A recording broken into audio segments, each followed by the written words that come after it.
Hello, everybody, and welcome to Sports Extra, my favorite segment to do. I'm joined by the big man, Wayne Larrivee, in the house, and we're talking about a Packers loss.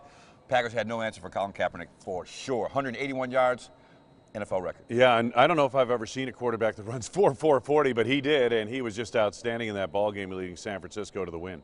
How much did you blame Don Capers? Or you? I look at it this way. I think the players got to make plays, and I saw a lot of guys out of position. That's not Don Capers' fault. Yeah, and I think, I agree with you wholeheartedly. I think the scheme is there. I think that, again, the players didn't play it as well as they would like to, I'm sure, in that ball game. But the other thing, Rod, is how often and how can you duplicate the speed factor that Kaepernick brings to the huddle, brings to the play in practice? It's hard to be prepared for that kind of a runner. Let's talk about who's coming there and who's coming back.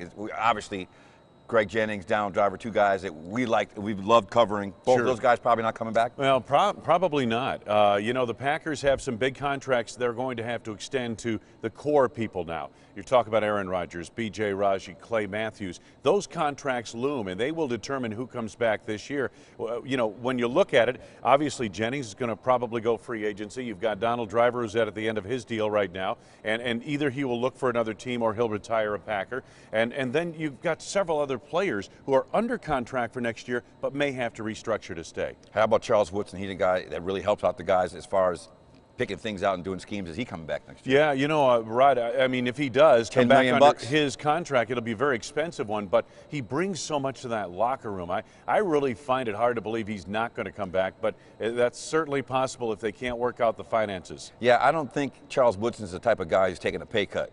No. Can you imagine going up to a future Hall of Famer? Hey, Doobie, guess what? Can you take a pay cut? I mean, I don't see that happening. Know. Well, that's who knows. Yeah, Jermichael Finley, last subject here. He really came on strong in that second half. Well, Rod, the thing about Jermichael Finley is if you're going to lose Greg Jennings, okay, Finley is a potential playmaker. You've lost one playmaker. You've got to keep another one. Now, his contract is expensive as well. Do you restructure that? Do you maybe add years to it, that type of thing?